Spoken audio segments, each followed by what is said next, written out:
Out here in the perimeter, there are no stars. Out here, we is stoned, immaculate.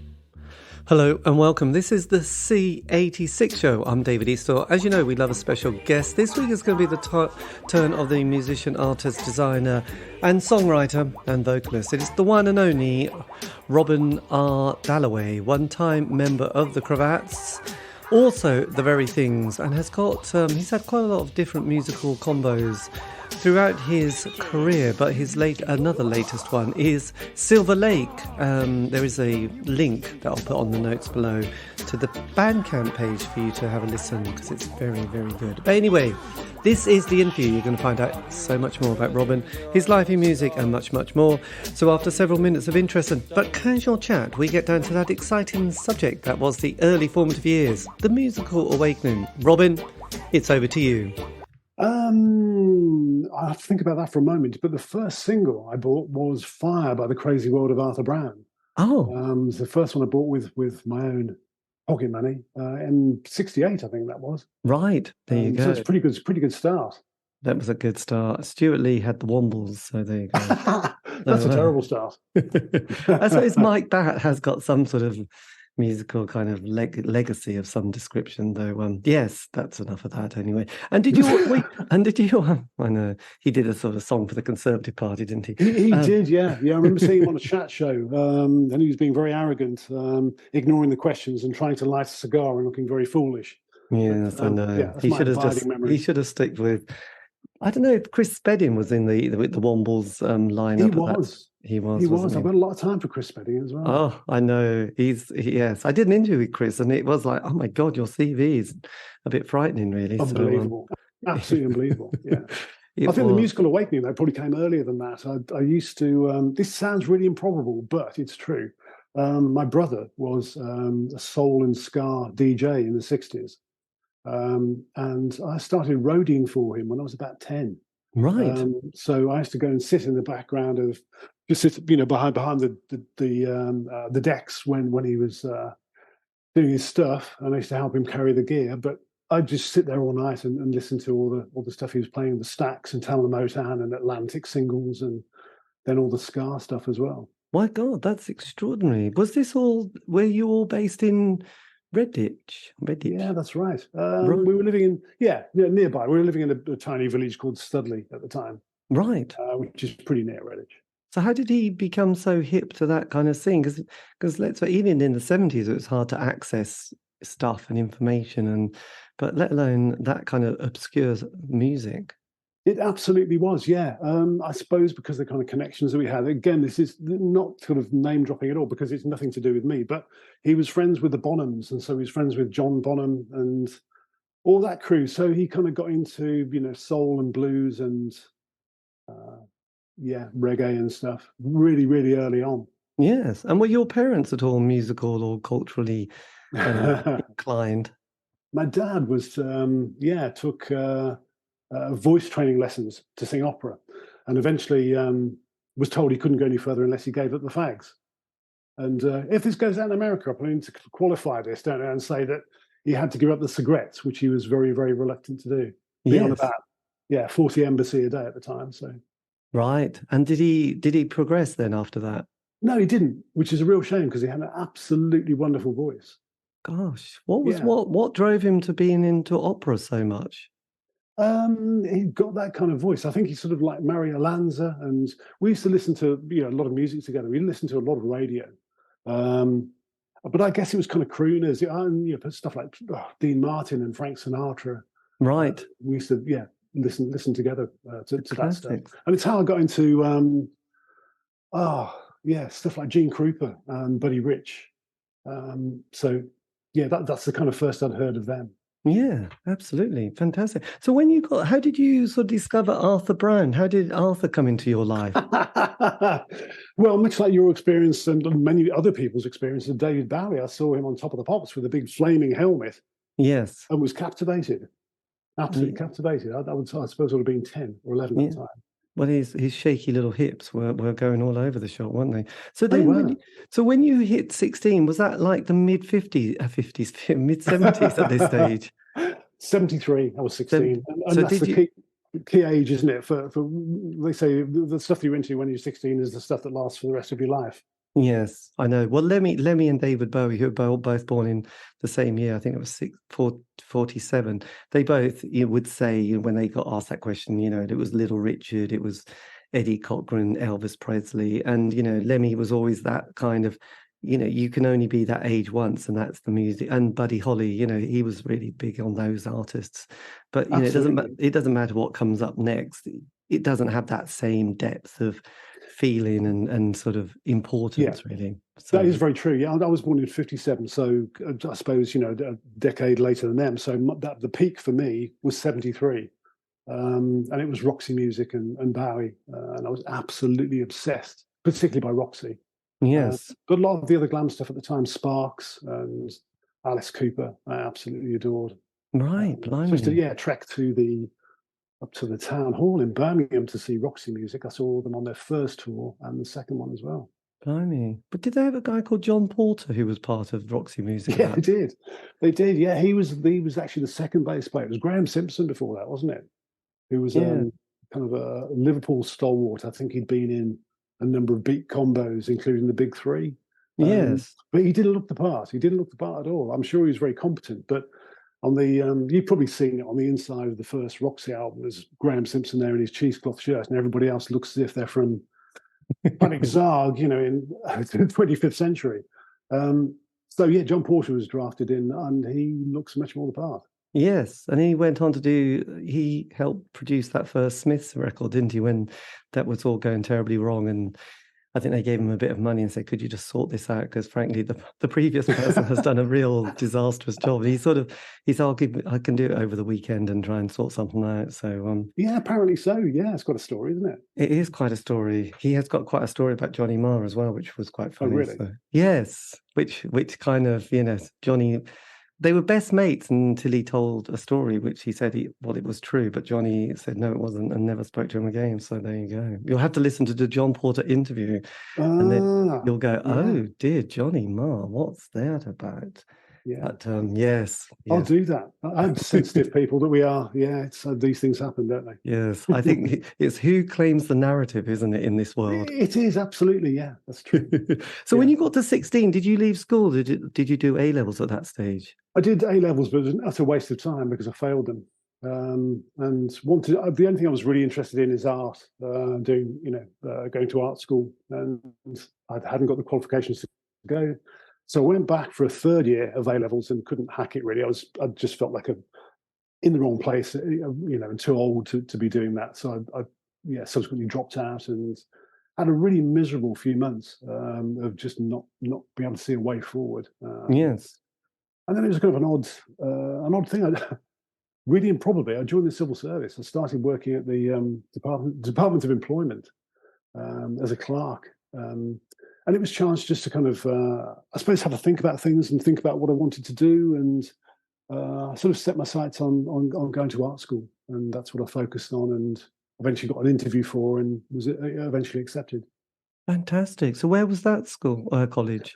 Yeah, that was Birmingham Poly. So I went to their art and design foundation course at Paisley Street. It was an old shoe factory right in the middle of Birmingham, and just a brilliant space. You could do pretty much anything, make films, throw paint around, whatever. It was just a brilliant experience. That was kind of like year zero for me, really. That was transformative. Yes, absolutely. So when did you pick up a guitar and think I'm going to sort of want to broaden my creative output or outlook? I'd had a guitar for a couple of years, but just messed about with it, and there was no kind of impetus to do anything.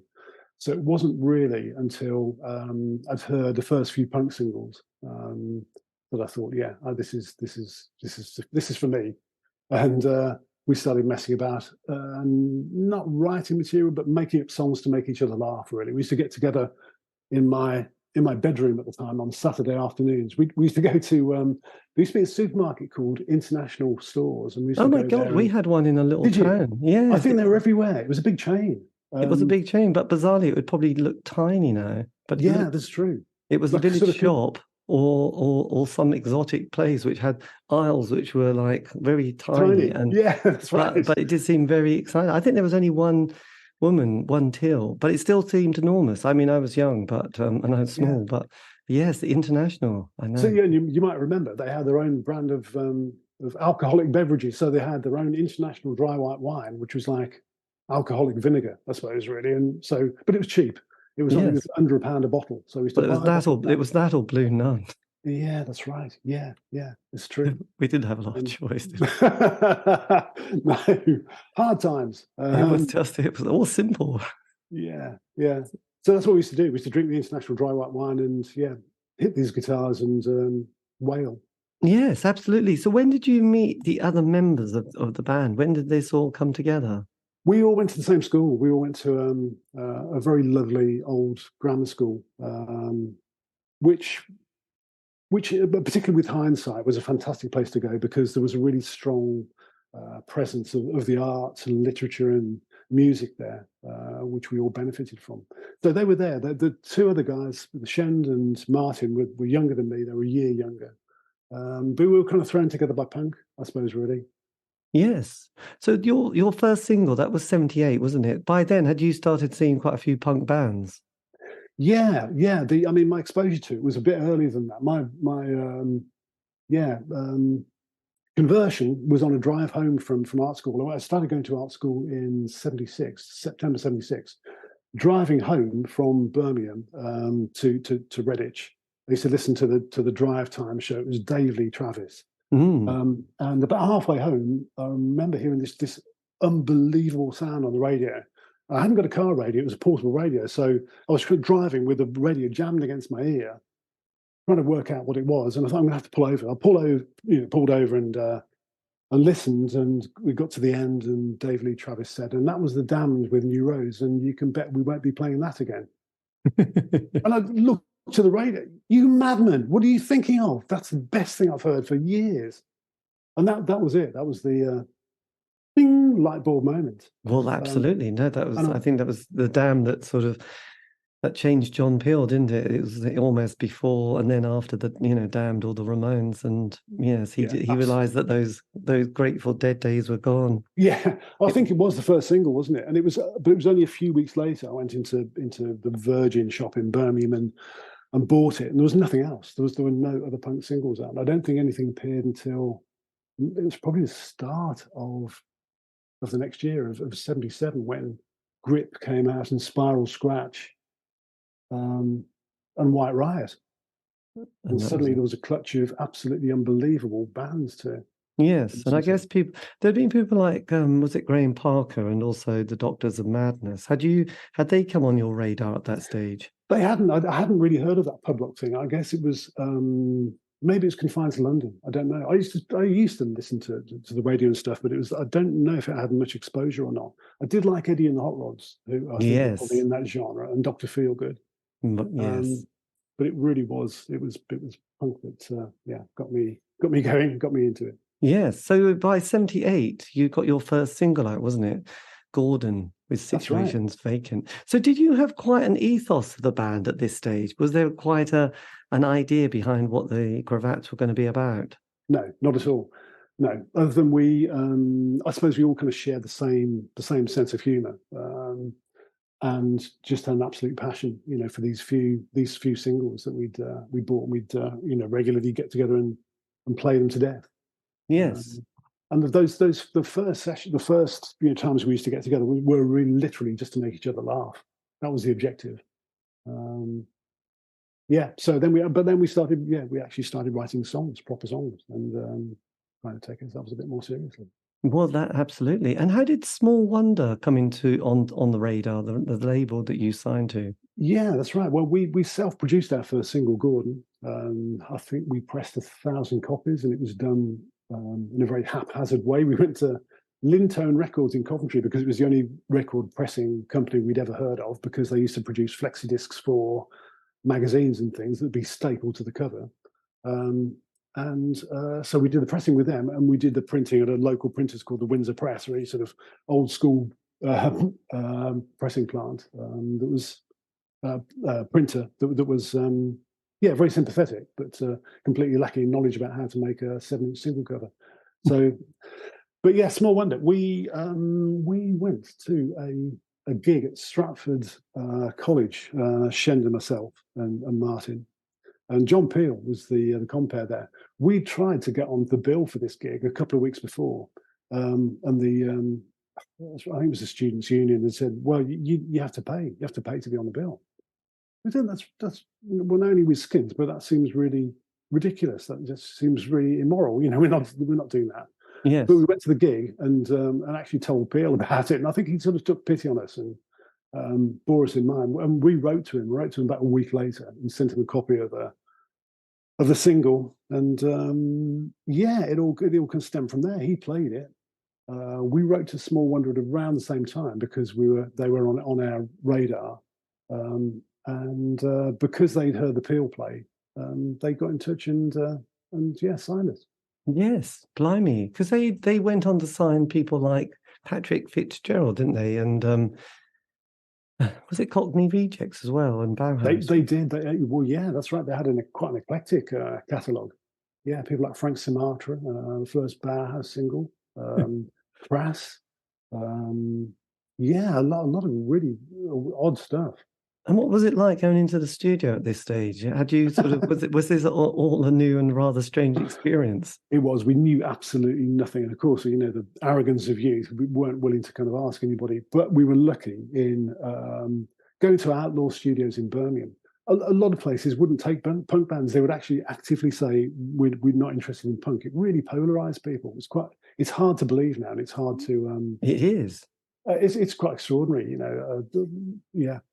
We used to get kind of banned from pubs and all sorts. But yeah, Outlaw were very friendly and quite understanding. We did a session of 4 tracks with them. It was a bit scrappy, but then the second one yielded Gordon and what became the B-side, which was Situations Vacant. So it kind of gone up a level. But the studio was really good. They had quite a good track record. The Killjoys, Kevin Rowland's first band, recorded there. And I think that was their first single. I think they recorded there. Judas Priest were there as well. I think we may have used their drum kit. I think maybe for our recording without their knowledge, of course. Yes. And who did you have produce it then? We produced that with the engineers then. Right. So that was it. There you go. Did you had you started playing live at this stage? Was there much of a circuit? Yeah, well, no, there wasn't a circuit at all. It was really haphazard and dangerous and confrontational. But the first gig, we was at the grammar school. It was at Ulster Grammar School. There was a summer concert, which you may have had at your school, which happened towards the end of the summer term before everybody broke up for summer. And although I'd left the school a couple of years before, we managed to crowbar the band onto the bill, so it's old boys and, one current student at the school. So we were on, and it was after all this classical stuff, madrigals and all that kind of thing. The headmaster got up on stage and said, "No, we've got some pop music, if parents would like to leave, then please feel welcome to." Whilst he was talking, I could see out through the windows because we were on stage by this point. I could see that there were just loads and loads of kids, of youths from the town who'd heard a punk band was going to be playing and had turned up. So there was this massive changeover. Lots of parents left and all these kids came in, and we did 4 tracks and it was absolute chaos. Right, blimey. But then you got the bug, I guess, at this stage. We did, yeah. It could have gone so horribly wrong, but yeah, we hadn't got a PA until about half an hour before the gig, and a friend turned up from, who was a DJ, turned up from Derbyshire with this massive rig, and we put it up, and it was just so loud. It was just, it was scary, and that I think probably got us hooked on playing. And then John Peel gave you your first session in '79, didn't he? He did, yeah. Who was the producer on that? Was that the famous Dale Griffin? It wasn't. It was before Dale Griffin's time. So I don't think we actually had a producer there. It was Mike Robinson. Mike Robinson. The engineer. He was an absolute genius and a damn good bloke. He was absolutely lovely to work with, and just, you couldn't ask for too much. We'd say, "Mike, I know this is kind of pushing the boat out a bit, but can we do this?" And he'd say, yeah, we'll do that. Amazing. Did you, at that stage, had you signed for Small Wonder Records at that point. We did. I think it was for 2 singles initially. Yes. But then we went on pretty soon after that to do an album with them, which eventually came out in 1980. Right, because I just was looking actually. I just was curious. Your John Peel sessions are all available on Bandcamp, aren't they? They are, yeah. Which is very exciting. Yes, Yeah. it's all there and more. So so had you at that stage left college and sort of were focusing on the band full time? No, I was doing what was I doing in 1980? No, I had actually. I'd just finished being at college. So yeah, we were working at it full time. Well, I say full time. We still weren't making any money out of it. So I was working on building sites, and we were doing all sorts of stuff to get by. We had we borrowed the money to get a van so we could tour, and we used to use the van for furniture removals and that sort of thing. So that's how we scraped a living together. Blimey, you've done 4 John Peel sessions. We have, yeah.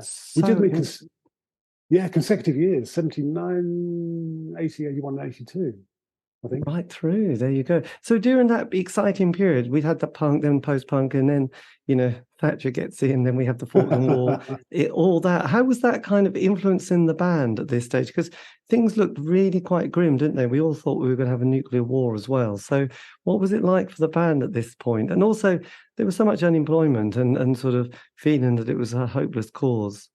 It's very true. It was all very grim. Everything was grim. It just felt like we were sort of really fighting against a very kind of difficult situation. There's we were big in sort of rock against racism and played a few of those kind of gigs, but it felt like being at war a lot of the time. Some of the tours we went on, we played just the worst venues, the completely wrong venues. And so we'd actually bump into really kind of hostile audiences, and it really was kind of like a cross between being evangelists and being soldiers, being at war. Did you find you'd found any of your tribe? Because there was that interesting kind of anarcho-punk scene at that stage, and there was the birth of kind of, I suppose, the new romantic world, and there was goth appearing. Where did you kind of fit into the scheme of things? I think we saw ourselves as pretty separate from all of those things. We didn't really get involved with Crass until maybe a year or two later. We did some recording with them, and a single and an album. I don't think we did. I think we picked bits and pieces that we liked, but I think it was very much our own thing. There seemed to be very few people ploughing the same sort of furrow. I guess that we thought we were in the same bracket as Birthday Party and those sort of bands at the same time. Yes. And had you, because you've got quite an image at that point, haven't you? And you always get labelled as Dada band. Had you sort of really pushed that kind of idea and some of those kind of, I don't know, philosophical moments? Yeah, we had that. That's a really good question. We'd had that from the start, and that was really to do with, I suppose, stemmed from my art school experiences, and I was absolutely entranced by the idea of Dada and De Stijl and Bauhaus. I suppose the ideas of total art, about all art forms being, sort of equally valuable, and it's just what you're trying to express rather than the medium. It could be anything. And for me, it happened to be that type of music at the time. So we pursued it with that kind of seriousness, I guess. Yes. And it seemed to be entirely appropriate, given the absurdist nature of Dada, to be responding to what us to seem to be a very absurd world with an absurd response. Did you get into performance? Were you interested in the performing art world? I know we have in East Anglia we had this guy called Bruce Lacey who'd been part of various troupes, and he'd done things in the 60s and then appeared in a Beatles film. Then he used to do these performance pieces at various events, and then obviously there's quite a lot around the country, and also the world. Was that kind of stuff that you quite enjoy? Because I remember there's always people who were getting slightly naked and having paint thrown at them, and these kind of great moments in art. Was that something that interested you as well? It was very much so. It wasn't part of our stage performance, but it informed a lot of the other stuff that we did. So we used to organise happenings where people would just get together and do something under direction, and we would photograph it all. And sometimes that would yield artwork for the releases that we were making, or sometimes it was just for the sake of doing it. I mean, now in the age of social media, we would have had lots of content. But then there was no outlet for it, but we were doing it anyway because it felt important to do. Yes, well, we do. What was the response like with the first album that came out? Was that generally positive? I think it was reasonably well received. It didn't sell an enormous amount, but it was reasonably well received. That we were lucky enough then to have the support of people like Nick Mercer, Panache magazine, and he was writing for Sounds and Enemy, I think, at the same time. So he used to kind of champion our cause, and obviously Peel played a lot of that album as well. Yes. So what was it like coming to the follow-up album? What was the general mood of the band and the direction? The second album, The Colossal Tunes Out, was really a collection of all the material that we recorded just before that as singles or as unreleased tracks. But it did form a kind of coherent whole. And it was a question of compiling it. I felt that we kind of got to the end of the line, really. I couldn't see how we were going to take it forward. And I was very pleased with what we'd done. I didn't want it to kind of dissipate and for it to become a lesser thing. I was so happy with those tracks. I didn't want to produce kind of paler versions of them or worse versions, really. So I thought we should kind of leave it at the top, and also wanted to work in a different way as well. I felt like we would benefit from a bit more freedom, to be a bit more experimental and to be able to pull in different people and different instrumentation, different resources. Yes. And how did you come to bump into Penny from Crass? Yeah, that was through Small Wonder, because of course Small Wonder released their Feeding of the 5,000, or at least the first pressing of that. And so it was he produced a single we did for Small Wonder called "You're Driving Me," and we got on with him really well. And I think he understood what we were doing and kind of liked it, and was pleased to work on it. So. Yeah, and he did a great job. Yes, I think he loves jazz, actually, doesn't he? He does, and obviously there's more than a bit of that in our oeuvre. Yes. So did you have a moment then with the Cravats where you all sat down and said, to quote Jim Morrison, "This is the end," or "That's the end"? The end. No, we didn't. To be fair, and it was probably a bit brutal at the time, and I think because most of it was kind of organised by Shend and myself. We did all the sort of the creative side. We felt it was for us to move on. Really, we didn't. We should probably have been more sensitive about it and probably more democratic about the way it happened. But we decided we were going to move on. To do something else. There you go. And a change. Yes, but it was interesting that it's the two creative people who still were still getting on, going into the next stage, rather than the two creative people who hate each other. Yeah. Which is right. So what was the ethos with the very things at this stage? What was the reason for, literally going into another band? There were a couple of phases of it. It's it was kind of a suggestion by Penny when we said we wanted a kind of work on a bigger canvas, and he was saying, well, what about an all-embracing name? And it was actually his suggestion that the Dada Cravat Laboratories was his idea, but it seemed perfect. That was just a great idea, just this massive umbrella under which we could do everything.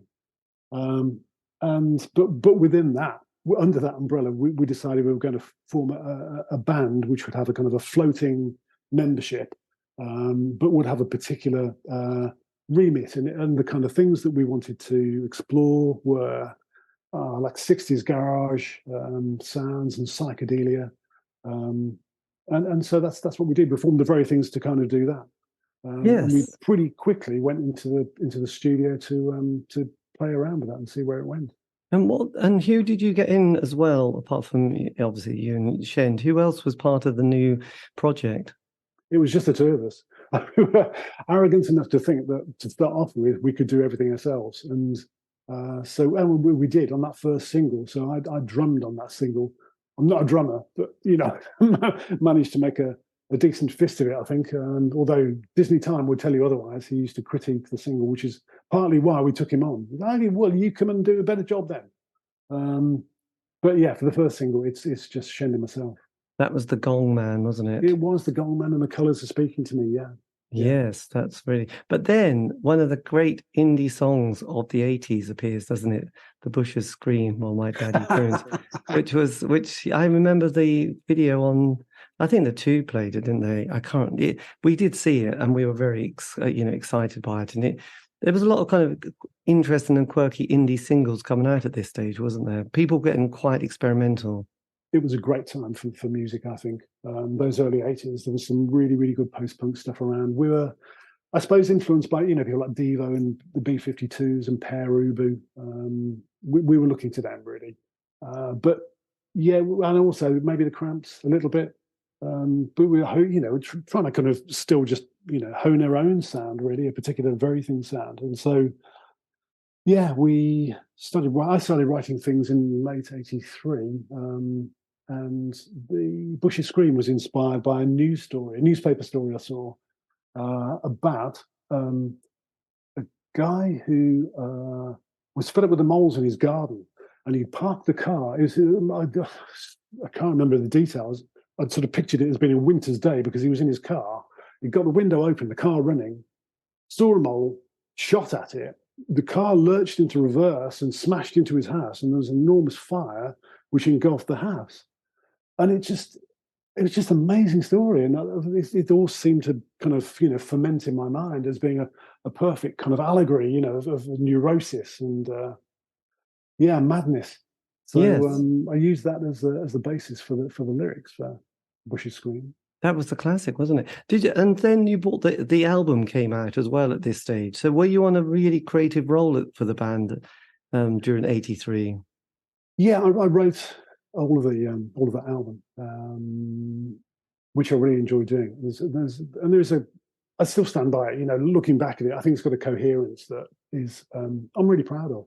I don't listen to things generally immediately after we've done them, and it takes me a long time to go back to them and listen to them with a more objective ear. But having heard that obviously quite a few times since, I'm still very, very pleased with the overall thrust of that album, and that was really well received. Peel was kind of besotted by it, which was very flattering. I couldn't stop reminding myself that this was the bloke who'd given Jimi Hendrix and Roxy Music their first BBC sessions, thinking, and he likes our stuff.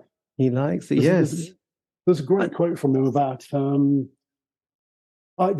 used to play that album to death, but playing whatever it was, a track off it, he said something like, "That's the very things, showing how to make a crushing album for less than the cost of, less money than some bands put up their noses every week." Yeah, well, I think it was kind of a fascinating time because I think, I didn't realise when I was doing this that there were quite so many bands of the 80s, and in a very simplistic narrative, I think there was such a lot of unemployment that there wasn't that much idea of like any future and no career, and but it's like, well, what's the point? There really is not much going on. So there was a big amount of unemployment and job seekers allowance and enterprise allowance schemes, and people were just kind of faffing about, thinking, well, I'll just kill all time, be in a band or do something with your enterprise allowance scheme for a year, and basically just go to the pub for happy hour and get a bit drunk and have a nice time, really, and sort of put absolutely down right.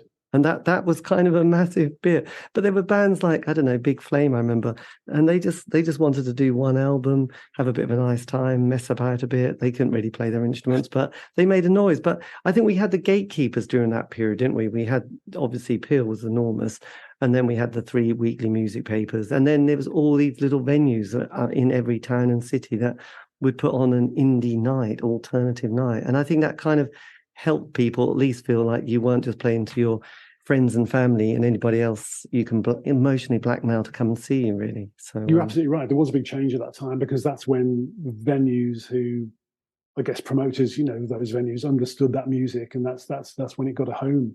And that's when we started, kind of gigging more as the very things. But, it had been tough as the Cravats. So even as late as, I don't know, 81, 82, there weren't decent venues. There weren't decent small venues for bands. And were you impressed, or not impressed, but kind of excited with the other bands coming out? Because there was Alien Sex Fiend, weren't they? And they used to write they used to have great titles, and your follow-up single, Mummy, You're a Wreck, kind of reminded me a bit of like you're doing Time in a Twilight Zone. Oh, no.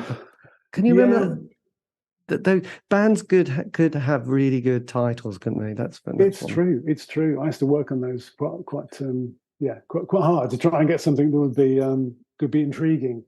Mummy, You're a Wreck. That was it was supposed to be kind of a companion single to The Bush's Scream.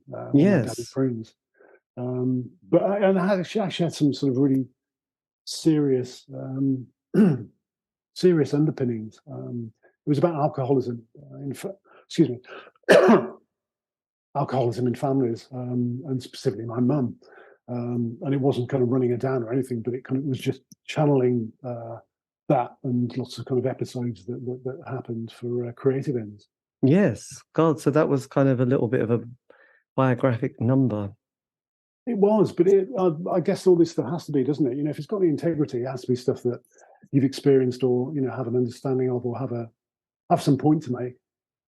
Yes, absolutely. Do you know what? You're dead right about. I was talking to Stephen Burrows, the bass player and also the Trees, who I think you know. Yes. Do something with Simon, maybe. Yes, it was Simon. Yes, who's a very, very good friend of mine. I was talking to Stephen only yesterday, and we were reminiscing about the manpower services commission schemes that there were in the early 80s, where you get a half decent wage to go and do something of social use. And I went to work for Warwickshire Museum as an archaeological illustrator, but it was brilliant just to have that as an income whilst you were pursuing whatever your interests were, as you say, messing about with music or film or whatever. Yeah, absolutely. It was just fantastic. I mean, well, it is interesting because there was a lot, I have to confess, there were a lot of bands that I completely missed the first time in the 80s, mainly because it was difficult to access stuff. I sound like I'm pleading here, aren't I? My confession in court. But, if you could sometimes read about a band and think, oh, that sounds great. But actually, I can't actually hear it. And I can't even go to a record shop and buy it, because you can sometimes say, have you got the blah, blah? And they'll just look at you and go, we don't have that. And you think, fair enough. There was nothing really to help you sometimes. And then another record will come along and you go, oh, this is great. I've got this new album. And then, it was always a big number. $3.99 for an album was a bit of a, investment. And there was all these, TDK, D90, John Peel shows that you'd scribble. If there was a good track on it, you go, oh, that was a good track. Yeah, labeling was terrible, but you would have to then try and find this one song. And, we wouldn't always be able to find the record, especially if it was an American import or from Australia. So, you just had to try and make these notes. So it was difficult. So, there were all these other bands that came along, like The Sound, and and also The Trees, which was another great band. And I've just been kind of enjoying an Easter House. I missed all those. I shouldn't say that on air, but I did miss them all. And then you hear them later and you think, that's an amazing time. But the very things obviously were, you got that press, didn't you, with John Peel and also with The Tube, which suddenly, because that was a brilliant program. It just had the most quirky, bizarre 2-3 hours of just random stuff. And I guess they just had to fill up, all this time every week. And they just had to put on odd performance arts, poets. I always remember Rick Mail being very drunk and then just puking up. And you're thinking, that wasn't even acting. That was really him just getting very drunk. And we loved it, didn't we? We did. The timing of it was brilliant. It used to be on a Friday, didn't it? At tea time. It kind of started at 5:30. Yes. And it just kind of ramped up. I think it was 5:30 till 7:30. But it was a brilliant slot because it was kind of before you went out for the evening. So just kind of an opportunity to see all that stuff and then go out and revel yourself. It was wonderful, and it was great to be part of it. We were very, very lucky, and of course, that's really how Bush's Scream took off. in a kind of a bigger way is that we sent it would have been a cassette. We sent a cassette of the album to Chris Phipps, who was the commissioning editor for the Tube, and he got back to us and said something like, I was listening to the album whilst I was driving to Newcastle, and driving across the moors. I was listening to Information, which is one of the kind of more atmospheric tracks from the Bush of Scream album, kind of a slower pace with lots of samples and stuff in it, lots of voices. And he said it made the hairs on my neck stand up. So would you like to do something with the Tube? Yes, we would. Oh, did they give you £10,000 to make a video? They didn't give us any money at all, but they made the video. Time Tees made the video, and it is reputedly still the most expensive film they shot for the Tube. And it was all shot on film. It wasn't video. It was all on film, 16mm film. I just remember that story about that video. Anyway, there you go. But then, so your sound gets very different now, doesn't it? The next phase of the band, it gets a lot sharper, doesn't it? What happens at this point? In about 85 or 86, we went back into the studio to record another tranche of material. And included that was Mummy or a Wreck, which became a single. But also as part of that, we recorded a newer track I'd written called This Is Motortown. And it was kind of about the way that urban life had become very degraded, by the car-centric design that a lot of 60s cities had, and Birmingham being a case in point. So there was a kind of tongue-in-cheek idea that Birmingham was a bit like Detroit, but it wasn't, because it was rubbish. But both environments had been really degraded, by the car, and it was about kind of people trying to live, creative lives, and then the loves and losses against that kind of background. And it turned out really well. We demoed it, and I just really, really loved it, and thought I'm going to sort of write some more in this vein, because this is a whole seam of material, that I can write about. And that's kind of what happened. We were friends with Derek Burkett of Fluxer Pink Indians, who'd got together a kind of production company called Smuff and Shulman. And they wanted to kind of produce as sophisticated material as any other pop music out there, and we kind of wanted to tap into that, and so we worked with them on Motortown, on recording it properly, which turned out really, really well, and we released that on our own new DCL Electric label. And it was a big shift in sound for us, because suddenly it sounded like other pop music. No, it didn't sound like other pop music, but it was sonically, it was as sophisticated and as powerful as other pop music, and that was really exciting. Yes, because you had there was an amazing rhythm section, wasn't it? Robin on drums. It was kind of very tight. It was very. There was no flap, isn't there, on that track? Absolutely, and that was the kind of intention. That's the kind of I don't know, that sort of 60s aesthetic we brought to it, making it very sharp and very incisive and energetic, and just making sure it didn't get kind of swamped by whatever production there was. And Robin was key to that. He was really, really creative. We pointed him in a particular direction. I remember when we headhunted him. He was 15. He was playing for a psychedelic band, and we saw him in a pub in Redditch. And he clearly got a lot of talent. And we sort of poached him and pointed him in the direction of Buddy Rich and Keith Moon, and he never looked back. Nice. So had you performed on the Tube at that stage, live? Because I do remember a performance, and there was, the band were really sharp, and the Shend looked very mean and moody and quite sort of, like you would be, you wouldn't trust him to, I don't know, if you were away, you wouldn't give him the keys to your house to sort of feed the cats, would you? He had a little bit of a sinister look to him, didn't he? He did, yeah, and I think still trades on that these days with his work on for advertising and so forth. It was a little bit later than that. It was after we'd recorded. We decided Yeah, One Little Indian made us an offer that we couldn't refuse. We wanted to carry on using that production team, and they were sort of getting One Little Indian off the ground and wanted us to kind of be part of that. So we shelved DCL Electric Recordings and threw our lot in with them, which means we got access to the studios and the production team that have produced Motortown. This is Motortown. Yes. So we did, by then, I'd written another 4 or 5 tracks, and we went in to do those as a block of material. And it was, I think, after that, but before maybe the album came out, that we did the Tube. We did the live thing on the Tube. Right, because Let's Go Out again. That marries up very nicely to Motortown, doesn't it? What was the inspiration for that one, this particular track?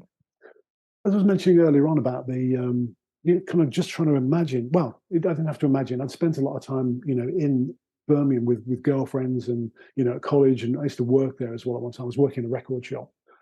It was really about living your life against the backdrop of all that kind of grime and just degraded urban city.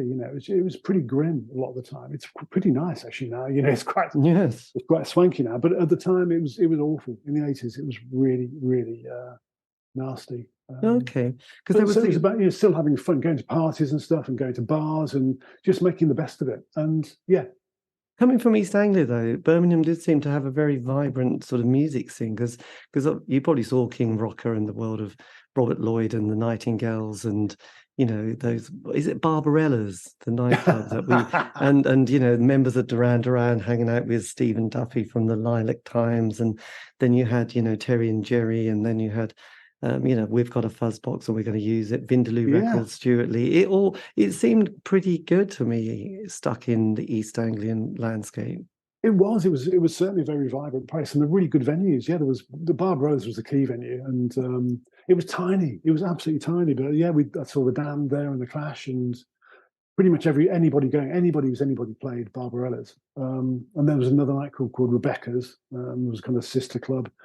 And then a bigger venue, the Top Rank Suite, which is where bands got when they got a little bit bigger. So, I just remember going to see Iggy Pop there and just being absolutely blown away. But it was good, yeah. There was a good music scene and good bands, really, really good bands. Because on your album, the one which is Motortown, is that produced with the guy from Gentle Giant, Ray Solman?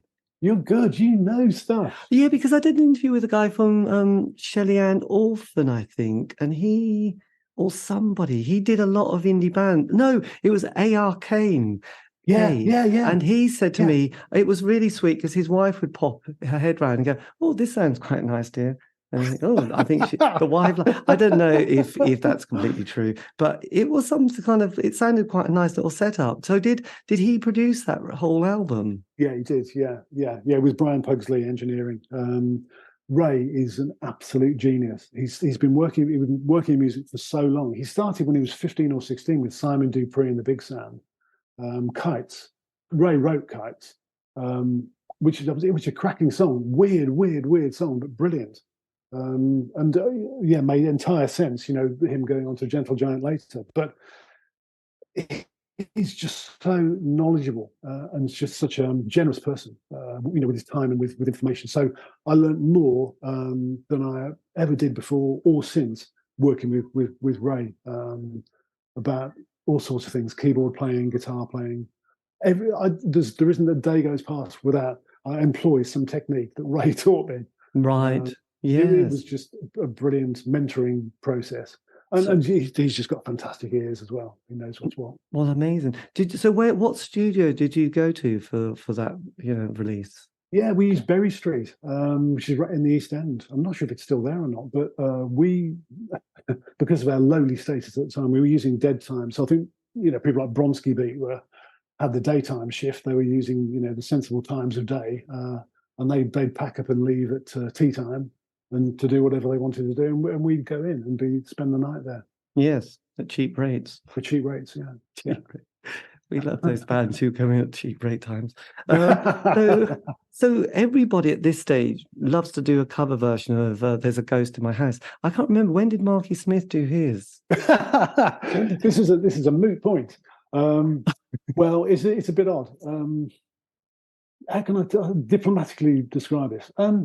We were invited to play the Rough Trade Christmas party that year, and I think it was certainly the first time we played as a Ghost in the House live. And Mark Smith may have been there, Right. with the rest of the Fall, so it may be that he thought that's a good idea. But I'm not saying for definite. But no, okay, because I mean, obviously, this is now decades, and I just kind of remember seeing, the video and thinking, God, did everyone decide to cover that song? But that was obviously because they saw you play it, didn't they, and thought, let's do that. I think so. I do like their version, but yeah, I prefer ours. Yes. So the 80s was a kind of fascinating time, and as you probably gather in more ways than one because you were part of it, there's normally about a 5-year narrative, isn't there? There's the 12-month honeymoon period, getting together, trying to make something, get a single, and in those days, the John Peel session, bingo, it's like, and then a few, the tour van, well, the bus actually, not tour van, and then, the little venues around the place, and then the first album, second album. And then, around 5 years, it's like things are creaking, aren't they? Everyone's had enough. And I didn't realize that not only does the dynamic of the band struggle, but there's like also an amazing lack of money. Yeah. And all those things take their toll. Fatigue does creep in. We've done quite a few European tours by then as well, which I found quite tiring. And those the idiosyncrasies that people have, grow to be quite irritating when you're on tour. Even people you love. Absolutely. No, God, basically they're your work colleagues. And also you get that kind of next wave of 16, 18-year-olds come along, and they're like, oh, I want a new band to discover. I don't want someone who's been around and suddenly telling you how neurotic they've become and how they find it all too much. You want somebody who's there and young and just discovering it for the first time. And also the 80s in a very rough, there was like 83 to 87 was a kind of golden period for indie pop. It was also the years of the Smiths. And then they split up, and then Ecstasy comes along, and then there's this, dance, then the Seattle grunge and shoegazing, and it kind of gets very muddied during that period. And obviously for a lot of bands I've interviewed, they just went, I don't think anyone really cares about us anymore, really. There was a big shift. There was a big shift in the whole load of things. But Disney and I really got into clubbing and into house music. We kind of appeared around that time. So we listened to 10 City and Inner City and all that sort of thing. And that kind of seemed a bit incompatible with what we've been doing. Especially Inner City. That's right. Yeah. So it's kind of hard to take it forward, Yes.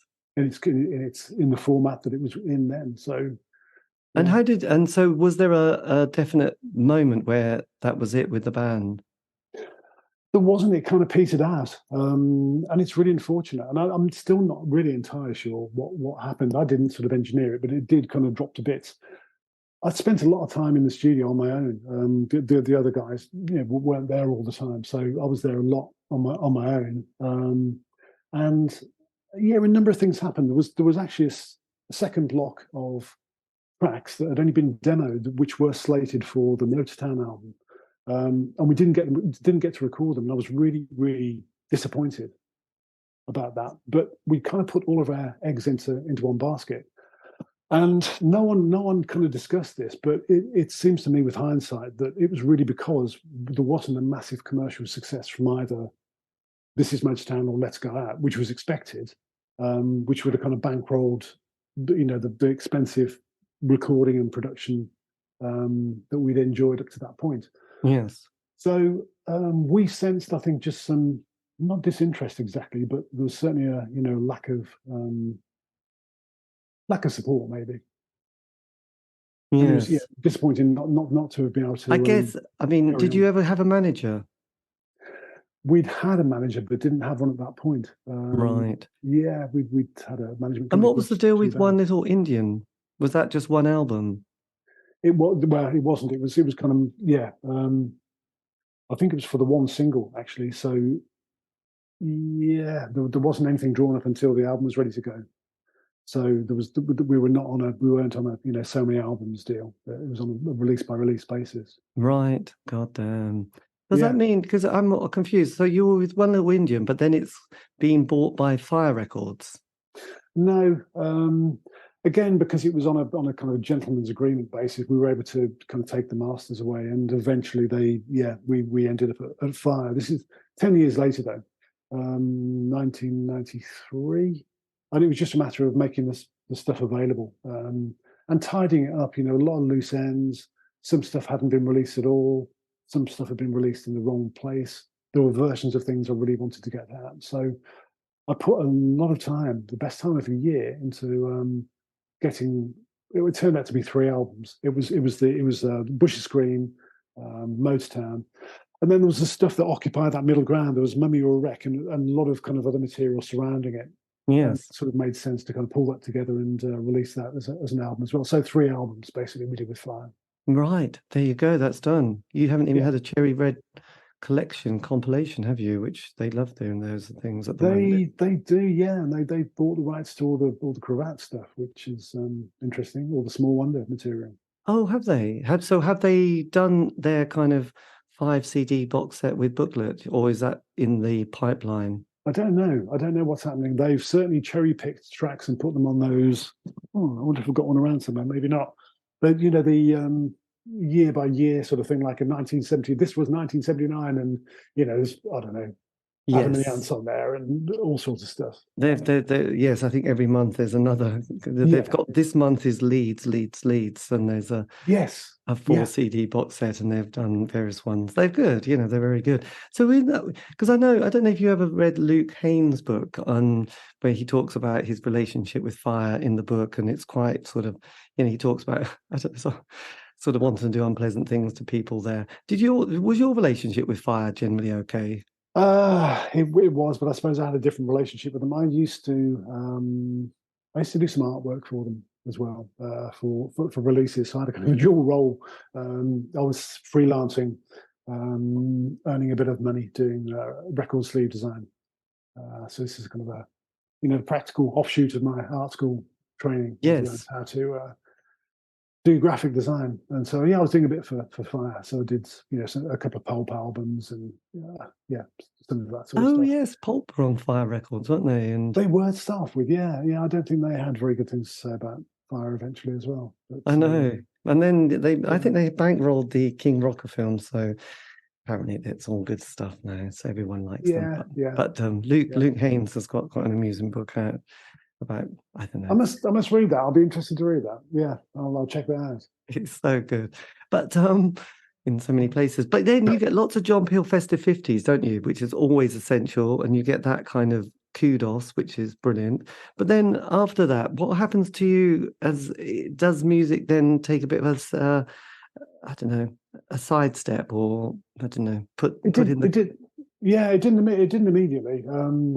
Disney and I started a new project called Hit the Roof, which was kind of in response to, our love of house music and of, I suppose, electronic dance music. It was the start of all that stuff. Yes, and I've never forced these things. I just end up falling in love with new stuff. I just fell in love with acid house and S-Express and all that kind of thing, and that kind of informed where we went next. And we did a cover version of Edwin Starr's Contact. Oh, that's a classic. I even went and bought the 7-inch single to Contact. Did you really? Yes, I did. I mean, I thought Edwin, and he did another song called 25 Miles, which was just amazing. And that's a brilliant song. And the Tramps, Disco Inferno, and was it Bohemian something? Oh, there was a song.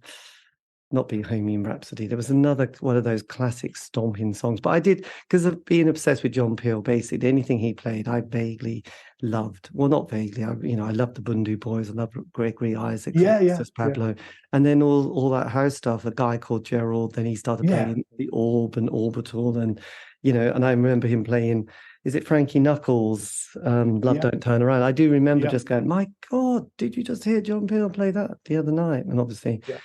No one did, because I didn't know that many people who listened to John Peel. But it was just like everything that he just found, and then he got into happy hardcore, which I thought was hilarious. And there were just some brilliant songs he used to play on happy hardcore. every, like they just were mental songs, absolutely mad. But that's why that's why he's such a genius and so brilliant at his job, because I suppose a bit like the way I've just described for myself. He just fell in love with new stuff. Yes, well, John Waters said. His producer, John Waters, said that if John Peel ever got to puberty, we'd be in trouble. And I think that kind of, he did seem to be able not to have that, this is mine, I'm going to hit pause, and just this is going to be the music, and now I'm going to be an old person who just goes, it's not as good as it used to be kind of vibe. I've never understood that. I've never, ever, ever understood that. No, and that's kind of, I suppose, determined kind of the path I've taken, since those days. But on Edwin Starr, did you know Edwin Starr was living in, before his untimely demise, lived in Worcester, which is where I live now.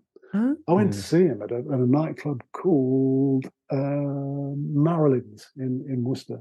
Excellent. It was just brilliant. It was absolutely brilliant. So we were there, and it got to about 11 o'clock, and he hadn't turned up, or didn't appear to be there. And I just remember I'd had my back to the stage, and the DJ was playing Rick Astley, Whenever You Need Somebody. And suddenly there was another voice over the top. I thought, that's Edwin Starr. And turned around, and there he was singing this Rick Astley song, just toasting over the top of it. Wow, that is brilliant. That is fantastic. I do. The track stopped, and he just started a war, which is one of my favourite tracks. Well, it's interesting because John Peel used to play these kind of amazing soul records from the Kent record label, I don't know. He used to, because I bought a couple of. Standing for Love was one of these collections, which is just absolutely amazing. And Aaron Neville, I remember him playing Earth Angel, and I had to go and buy the Earth Angel album. And so it was all these kind of things that he would just pop in that you thought, I'd not heard that before. And I can't remember where I got that Edwin Starr contact, but I do, we made eye-to-eye contact. It was just an amazing. But then, I remember going to see Gino Washington a lot during that period as well, and just really thinking Gino was good. But I do love the Marvin Gaye story, because I think when he got cleaned up during the early 80s, he lived in, was it Belgium, didn't he? Yeah, he did. Was it Belgium? Bruges or somewhere like that, and he managed to sort of get himself sorted, live with some sort of humble kind of family, and completely sorted himself out. And yes, unfortunately went back to his parents or his dad. Yeah, it didn't end well, did it? It didn't end well at all.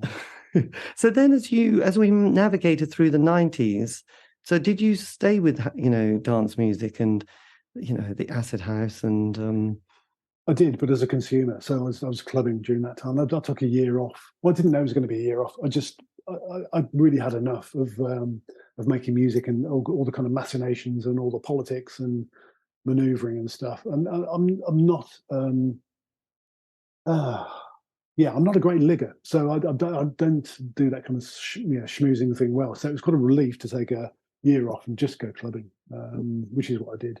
Yes. And then, but towards the end of that time, it's the way I guess my mind works. I was just writing songs and thinking I should probably start again. And I did at a fairly low level, just got a couple of mates, and more or less as we had done at the start, started making music and doing a few gigs. What was your next gig then? Or not gig, band? Band then was called Viva Rama. It went through a few names before it got to that, but it ended up being kind of a 7-piece, and it was really unwieldy, but it was I thought it was really interesting. We had Svor Naan, the sax player from the Cravats, in making noises and playing sax. 2 girl singers, a female drummer, a guy I still work with called Tony Sherrard from a band called Lucy Show. Oh my God, the Lucy Show is amazing. A Million Things is one of those. Again, I didn't hear them the first time, but now I've heard them again. It's like, or heard them, and I thought, oh my God, how did we miss this? But it was stunning. I think John Leckie produced their album, actually. Yeah, I don't know. Yeah, quite possibly. Yeah, and oddly, the original guitarist from the Cravats. Those kind of people I knew that we kind of pulled together, but it was like herding cats. It was just really unwieldy, very undisciplined, and I wasn't inclined to kind of organise people in the way that maybe I had done before. But despite all that, we did quite a few gigs. We got onto the Word. And what were you called at this stage? Yeah, it was still Viva Armour. So we had probably 7 or 8 years of doing that. The single we put out, Let's Talk About Love, the video was awarded Best Music Video at the Birmingham Film and TV Awards in 92, I think it was. So it's not like we got something. Yes. we didn't capitalize on it. We were just messing about, really. Did Britpop sort of slightly encourage you back again? Yeah, it did. It did. That whole scene I thought was really good. There was some energy back in it, wasn't there? Yes. I wasn't enamored greatly of any of the bands in particular. I think I liked them better in retrospect. But it was good to have that kind of energy there. Yes. I like the concept more than reality, really. Me too. I felt a bit like John Waters sometimes. I sort of would have that ability sometimes. I like the idea of this more than the reality, but I think it's still worth being played, and it's still worth being out there. So yeah, definitely. But I don't know. So when did your latest adventure start, which is this one, which is Silverlake? Yeah, that's right. So there's a little bit of an overlap. So at the end of Viva Arm, which is about the end of the century, we again slimmed it down. 3 of us who had been in Viva Armour got really into that kind of Bristol sound, hip hop and trip hop, and again electronic dance music. There seemed to be a new wave of that around. Jungle and drum and bass. Yes. And we kind of fell in love with that, and kind of reflected a bit of that. We didn't pick it up wholesale. It was still our own thing, hopefully. But kind of reflecting those new influences. Yeah, because I've been playing these your releases, which are all on Bandcamp. Yeah, so Sally Ann Parker, how did you come across her? Yeah, we'd known her for a long time. She's actually from Studley, the village I used to live in. So we bumped into each other a couple of times. But then she got into clubbing, so I met her clubbing basically, and Tony as well. And then we kind of deliberately went and headhunted Tony Sherrard. But yeah, Sally Ann Parker, clubber. Yes, blimey. So is it the case then? This is a sort of an ongoing band that you've got? Yeah. Yeah, it is. It is still now. We still work on that now. It's a very slow pace, but it seems to be pretty well received. We're very lucky. We get quite a lot of nice plaudits and nice reviews and things. And it's really weird at my age. Getting picked up by BBC Introducing is just bizarre. It's really, really odd. We were asked to play their Lakefest, the BBC Introducing stage there, which is in Malvern, East Newcastle. And of course it's all kind of bands, 17-year-old bands, and there's me in my 60s, and it's just, are you sure you got the right person, guys? But it went down really well, and subsequently people said it was the best thing they'd had on. And that was really, which is always gratifying. Yeah. And is it the case, because the Cravats are still out there doing bits and pieces, aren't they? There's a new album. Is it the case that it's completely kind of separated from all that kind of world and the Shend? Yeah, absolutely. Yeah. He's gone off and fronted that, and in a kind of rather symmetrical way. There's no evidence of this thus far, but I've been working with as the Very Things, and that work has comprised recording a new album. So this is a bit of a this is the first time I've mentioned it to anybody, really. So there will be a new Very Things album next year. Oh, blimey. But so it's a scoop. It is a scoop, so it's exciting. So the Very Things, but you haven't been alive with the Very Things until recently. Yeah, it has. It's just been a very, very long process. It's been happening over, I suppose, the last 10 years, which sounds absolutely ridiculous, but it has been that long. It's because we've had to record it kind of in the cracks between other things, between other activities, between other bands. Pandemic. The pandemic just took a massive chunk out of it. I broke my arm as well. So and that kind of held things up for quite a long time. And what's the lineup of this? The combos John Peel used to say. Yeah, that's right. He did, didn't he? Yeah, Sorry pop about combo. that. It's mainly myself and Tony Sherrard. Right. But it does include Dizzy Time and Stephen Burrows, who was the live bass player with the very things. Shend played all the original bass on the recordings, of course, but Stephen played all the live stuff. And who's doing vocals? Me. And you're doing the vocals. This is very... So what, you've got the material recorded, and is it just ready to be taken and processed? It is, yeah. It's actually going off tomorrow to be mastered, and then we're looking at a release in spring next year. Blimey. And who's produced it? We've produced it. You produced it? It's self-produced it, yeah. Blimey. Yeah. And there are videos for it as well, so it's much in the spirit of previous very things stuff, and it's all been written in the same kind of way, using the same techniques, and so I've really channeled that. And it wasn't a deliberate decision to do that, to go back into that. It just happened by sheer chance. I was talking to somebody the other day, explaining what happened. I was in the Icon Gallery in Birmingham, and I bumped into my former tutor. This is quite some years ago. My former tutor, Trevor Denning, who's kind of well-known pop artist, painter, who I got on with really well, and he kind of taught me a lot about self-criticism and stuff. But he took an interest, and it was nice that he remembered who I was, but he'd also remembered what I'd done and said, I think it was just before we said goodbye, he said, you should do some more very thing stuff. And without consciously thinking about it, it started kind of rattling around somewhere at the back of my mind, and I started writing songs. And so it happened almost in a automatic kind of way. And I did it with a big bag full of songs that we recorded. I have recorded over the past 3 years. Is it more in keeping with the early phase of the band, or the latter part, or is it how does it, which hat have you got on for that?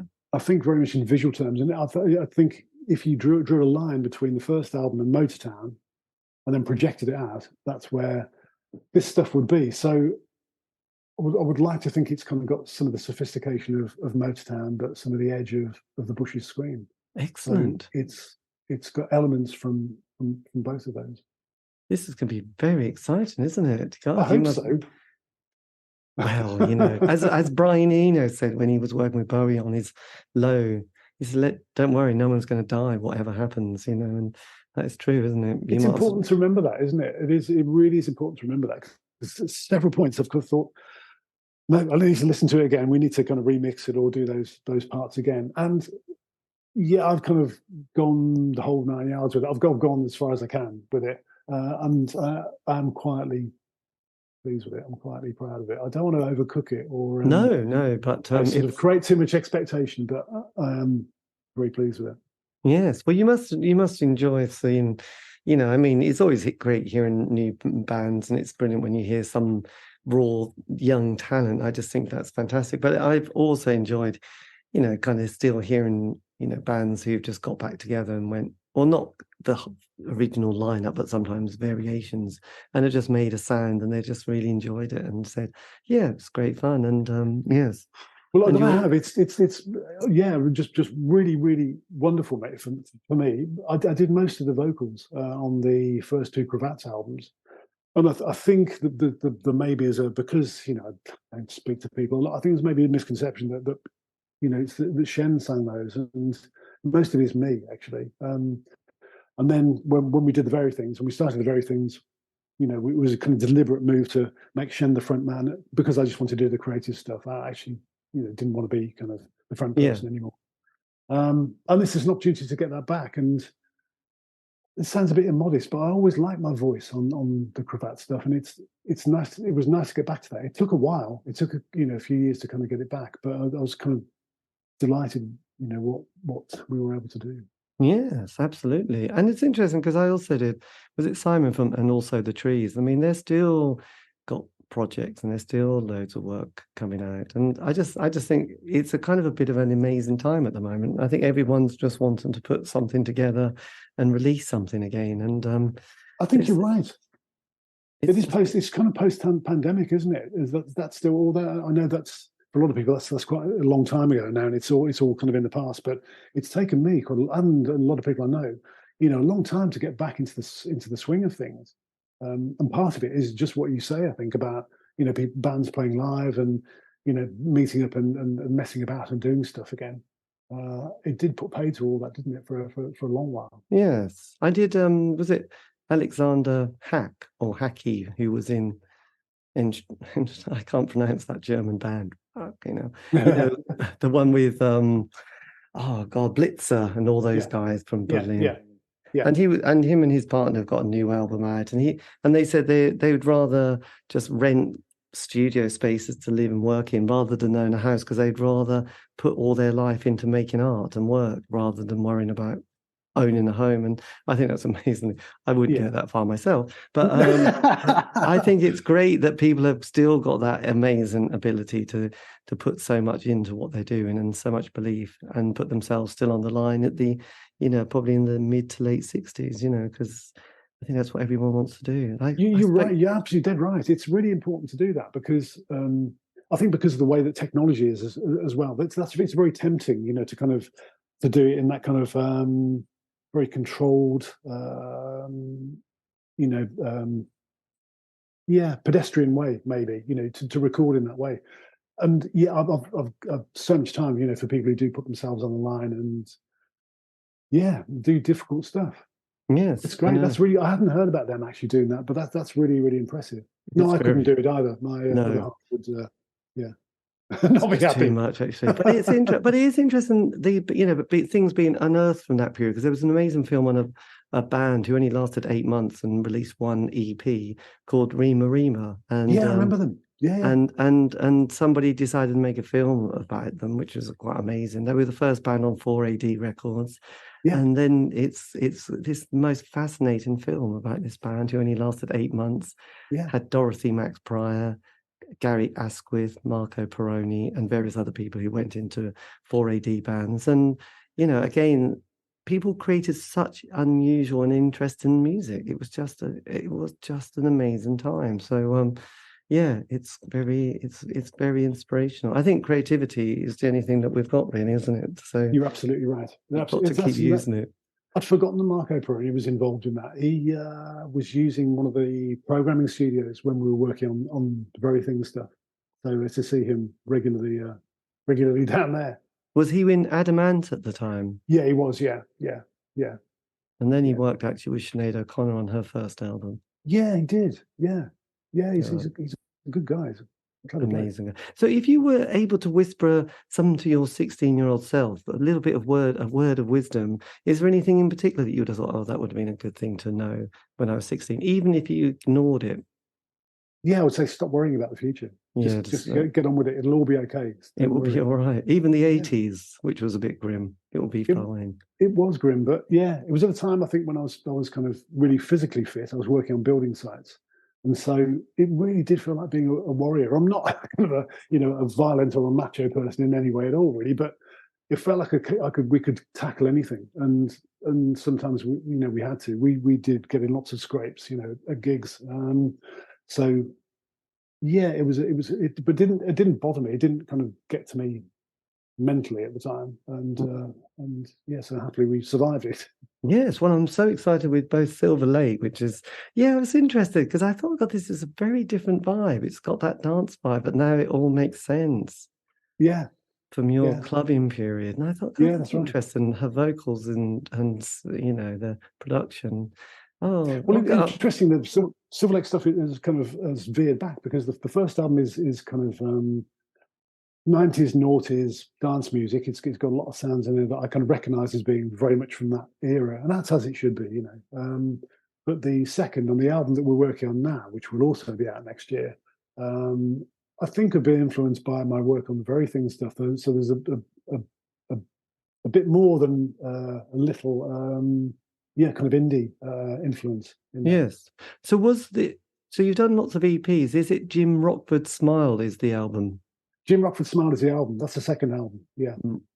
Yeah. And I think that's probably Yeah, probably become more representative of where we are now as well. Right. And the first album was Paradise Place. Paradise Place, yeah, that's right. Right, I've got you. God. Actually, they're both lockdown albums, aren't they? Yeah. Yeah. God. I'll have to, yeah, I've been listening to Jim Rockford. Obviously, we love the Oh, Rockford. that's nice. Oh, yeah. nice. It's good. Oh, so when I put this out, I'll put the link to your Bandcamp page, and yes, and people can access it like that as well. But I think, Great. but look, Robin, thank you ever so much for your time. It's been amazing, and it's been a pleasure to do, David. Absolute pleasure to do, and I'm so flattered, that you would ask.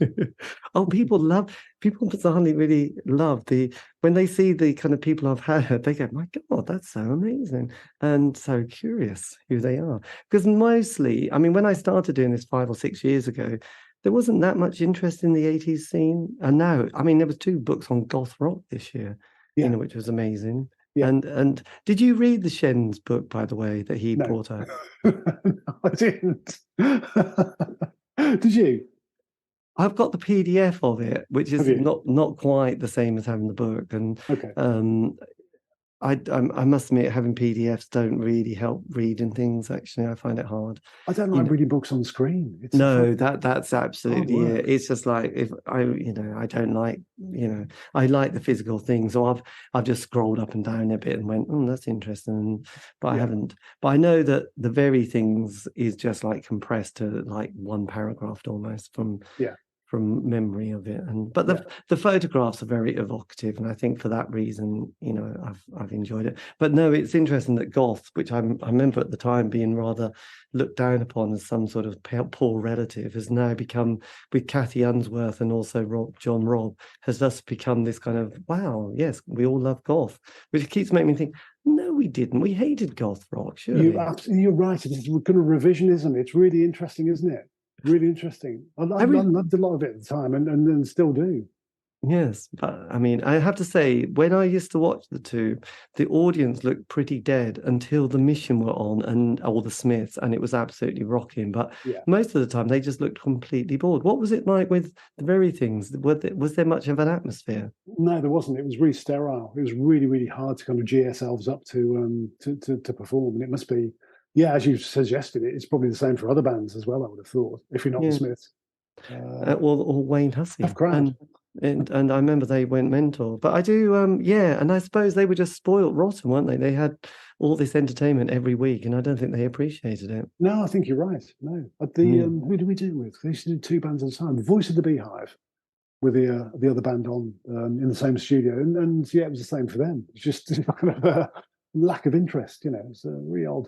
Yeah, but it was a great show. It was a really brilliant show. We were very lucky to be there. Well, someone's put up on YouTube, I think, all of the shows, and I started flicking through it one Christmas when I was probably having a bit too much time to just fiddle around, and it was just bonkers. It was just like, my God, just the most random thing.